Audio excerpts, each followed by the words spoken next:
ஞானானந்தமயம் தேவம் நிர்மலஸ்படிகாகிருதியும் ஆதாரம் சர்வ வித்யானாம் ஹயக்ரீவம் பாஸ்மகே. நெக்ஸ்ட் ஜென் அஸ்ட்ரோ டிவி நேயர்களுக்கு அஸ்ட்ரோ கேஎஸ் ஐயங்காரின் பணிவான நமஸ்காரங்கள். 2026 புது வருட ஆங்கில புத்தாண்டு பலன்கள். முதல்ல எல்லோருக்கும் என்னுடைய ஆங்கில புத்தாண்டு நல்வாழ்த்துக்கள். என்னுடைய சப்ஸ்கிரைபர்ஸ், என்னை ஃபாலோ பண்ணுறவங்க எல்லாருக்குமே உங்களுக்கு வாழ்த்துக்கள்.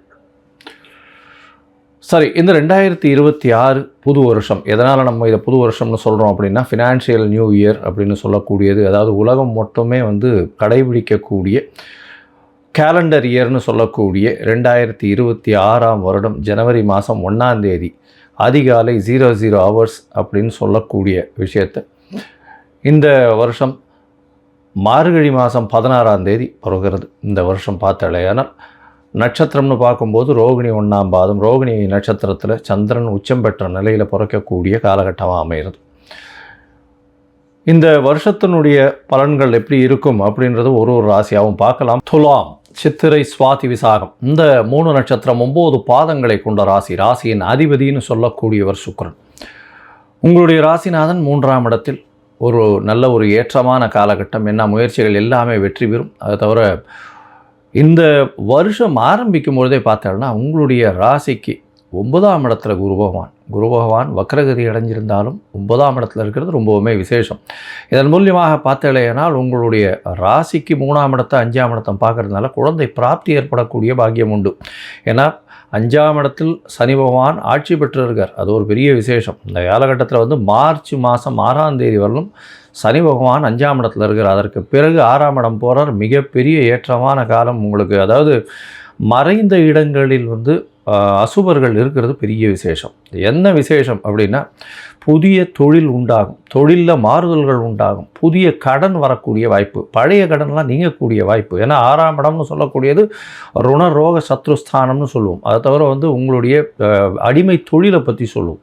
இது எல்லாமே புதுசாக அமையும். உங்களுக்கு கீழே வேலை செய்கிறவங்க, அதாவது நீங்கள் ஒரு கம்பெனியில் மேனேஜராக இருக்கீங்க, ஒரு பெரிய அளவில் இருக்கீங்கன்னா உங்களுக்கு கீழே வேலை செய்யக்கூடிய ஜூனியர் பீப்புள் எல்லாருமே பார்த்தீங்கன்னா நீங்கள் சொல்லக்கூடிய விஷயங்களுக்கு கட்டுப்பட்டு நடக்கக்கூடிய வாய்ப்புகள் மிகவும் அதிகம். அதாவது கடன்கள் வரக்கூடிய வாய்ப்பு உண்டு. இருந்தாலும் பழைய கடன்களும் பழைய கடன்கள் முற்றிலும் நீங்கி புதிய கடன்கள் வரக்கூடிய வாய்ப்புகள் இந்த காலகட்டத்தில் இருக்கும்.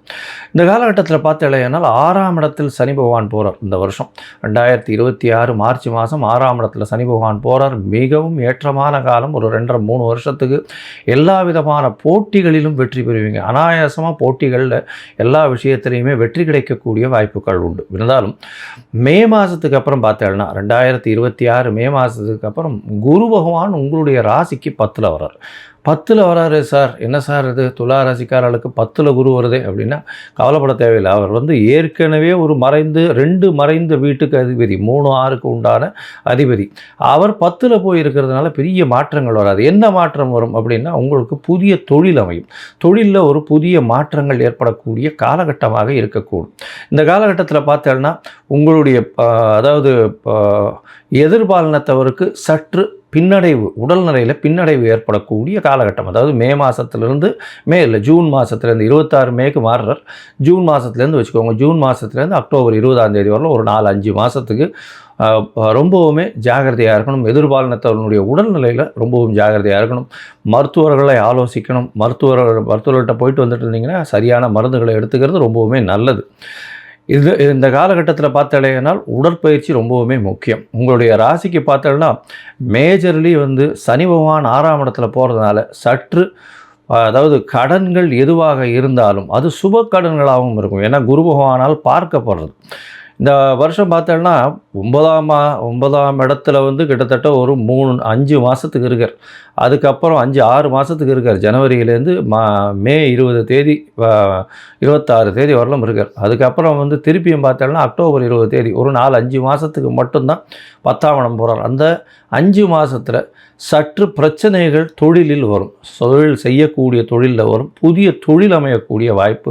அந்த நேரத்தில் புதிய முயற்சிகள், டெசிஷன்ஸ் எடுக்காமல் கொஞ்சம் பொறுமையாக இருந்தீங்கன்னா ரொம்பவுமே நல்லது. ஏன்னா அதுக்கப்புறம் குரு பகவான் 11ஆம் இடத்துக்கு வந்துடுறார். 11ஆம் இடத்துக்கு வரும்போது லாபத்தில் குரு பகவான் லாபஸ்தானத்தில் நின்னாரே. ஆனால் அமோகமான கோடீஸ்வர யோகத்தை உங்களுக்கு கொட்டி கொடுக்கக்கூடிய காலகட்டமாக அமைய போகிறது. சரி, மொத்தத்தில் பார்க்கும்பொழுது பார்த்தீங்கன்னா இந்த 2026 ஒரு பெரிய பொற்காலமாக இருக்க போகிறது. ஜனவரி 1ஆம் தேதியிலிருந்து பார்த்தீங்கன்னா சரி பகவான் மாற்றம் மார்ச் மாதம் வர்றதுனால எடுத்த காரியங்கள் நிச்சயமாக நிறைவேறும். போட்டிகளில் வெற்றி அடைகிறதுனால உங்களுக்கு பார்த்தலையானால் படிக்கக்கூடிய மாணவ மாணவர்களுக்கு வெளிநாடு வெளியூர் வெளிமாநிலம் சென்று படிக்கக்கூடிய காலகட்டத்தை ஏற்படுத்தக்கூடிய வாய்ப்புகள் மிகவும் அதிகம். படிப்பு விஷயங்களில் நல்ல ஒரு ஏற்றம் இருக்கும். புதுசாக கடன் வாங்கக்கூடிய வாய்ப்பு இருக்கும். பழைய கடன்கள் அடையக்கூடிய காலகட்டமாகவும் அமைய போகிறது. சுப கடன்களாக இருக்கக்கூடிய வாய்ப்புகள் இருக்குது. அது தவிர பார்த்தலையானால் உங்களுடைய உடல்நிலையில் சற்று பின்னடைவு இருந்தாலும் குருவின் பார்வையினால் நல்ல ஒரு ஏற்றம் இருக்கும். எதிர்பார்த்தவருக்கு உடல்நிலையில் சற்று பின்னடைவு ஏற்படுத்தக்கூடிய வாய்ப்புகள் நிச்சயமாக உண்டு.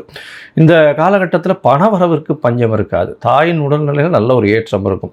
ஆனால் 2026 11ஆம் மாதத்துக்கு மேலே ராகு மாறும் பொழுது தாய் தந்தையின் உடல்நிலையில் சற்று ஜாகிரதையாக இருக்கிறது ரொம்பவுமே நல்லது. ஏன்னா 9ஆம் இடத்துல கேது பகவான் போகும்போது தந்தையின் உடல் நலத்திலையும் தந்தையினுடைய சொத்துக்கள்லையும் பிரச்சனைகளை கொடுக்கக்கூடிய வாய்ப்புகள் நிச்சயமாக இருக்கும். குரு 11ஆம் இடத்துக்கு வந்துடுறார் 10ஆம் மாதத்துக்கு அப்புறம். அது ஒரு பெரிய ஏற்றம். இந்த வருஷம் பார்த்தாலேயானால் நிஜமான பொற்காலம்னு சொல்லப்போனால் இந்த துளாராசிக்காரர்களுக்கு மிகுந்த ஏற்றம் இருக்கக்கூடிய காலகட்டமாக அமைய போகிறது. இந்த காலகட்டத்தில் பார்த்தாலேயானால் மொச்சை தானம் கொடுங்க. அதை தவிர அருகில் இருக்கக்கூடிய ரங்கநாத பெருமாள் போய் சேவிச்சுட்டு வாங்க. ஸ்ரீரங்கம் ஒரு தரமாவது விசிட் பண்ணிட்டு வாங்க.